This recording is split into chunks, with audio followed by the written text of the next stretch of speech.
Good afternoon, friends, or whenever you're watching this video. This is Tracy Brown, your somatic nutrition therapist and attuned eating expert. And we're still talking about food rules this week. And on Monday's video, we talked about some potential functions of following food rules. But I want to go a step deeper. So let's say you watch the video on Monday and you're like, Tracy, I just follow food rules because my doctor told me to. Or I read a book and this is what they do to heal their stuff. Or XYZ health condition, you just name it, right? Or I want to lose weight. That's why I'm doing it. That's the only reason, because it's not, I can understand at this point, that eliminating food groups maybe isn't the healthiest thing for me, but it's not really about that. I always kind of lament with my clients, back in the 80s and some of my early 90s and even before that, there was no pretense. People went on diets to lose weight. It really wasn't ever about health. Very rarely was it ever about health. It was about what extreme thing can I do?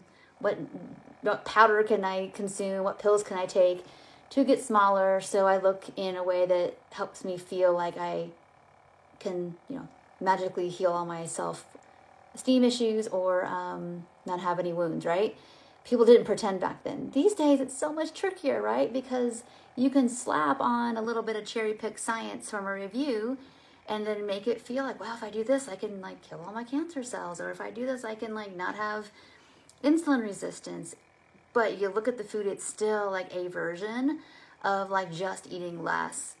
And there's not a lot of evidence long-term that's actually helping your health condition, right? So let's say that you've recognized that and you are allowing yourself to look more deeply at okay, maybe it is true that I can manage my health with a bigger picture approach, meaning eating a variety of foods that are supportive to my health, finding activity I can do with the body or the body limitations I might have, really do my trauma healing, connection and purpose, and really dig it into how does a person feel embodied and be able to ride the waves of adversity and still be grounded and settled. Let's say you buy all that, right? But yet here you are still waiting till 10 a.m. or noon because 2 years ago you were doing intermittent fasting. And you recognize what am I doing? I know that if I limit my food, I'm not going to actually have a healthy relationship with food. What am I doing? And when you're recognizing you're following old food rules that you've said, I didn't recognize this doesn't work. And I'm starting to, again, buy this, Tracy. What you're saying is that, I feel fat, so I feel uncomfortable, or wanting to limit food or food groups or calories or count things or whatever. I'm starting to buy into the idea, because usually when I want to do those things, it's preceded by some kind of stressor or some kind of trauma trigger or some kind of thing. I'm starting to recognize that.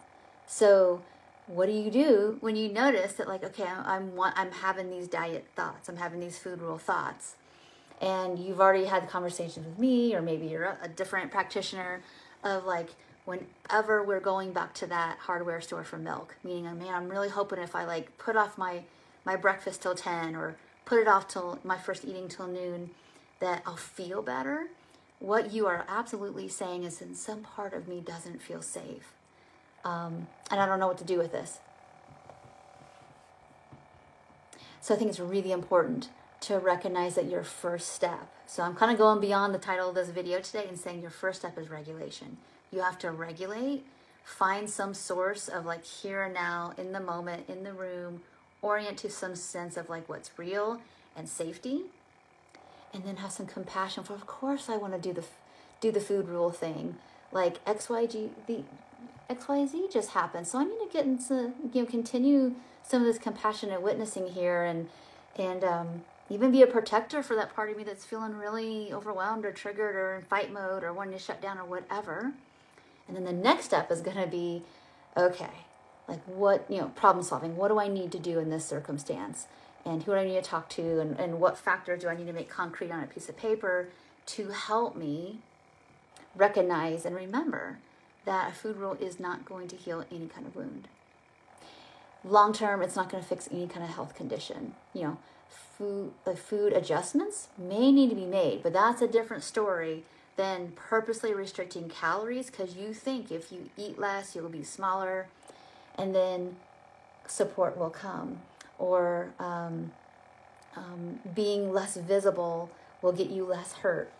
That's trauma hijacking. That's not the reality of how we're going to get our needs met in now time. So I went deep on this video for you on purpose because I want us to really be like pushing in and pressing in to renewing our minds around this idea that if I get my food right, then I'll be okay. It's a strategy, but it's not reality. So thank you so much for watching, and we will continue to talk about this week. I will talk to you soon. Bye for now.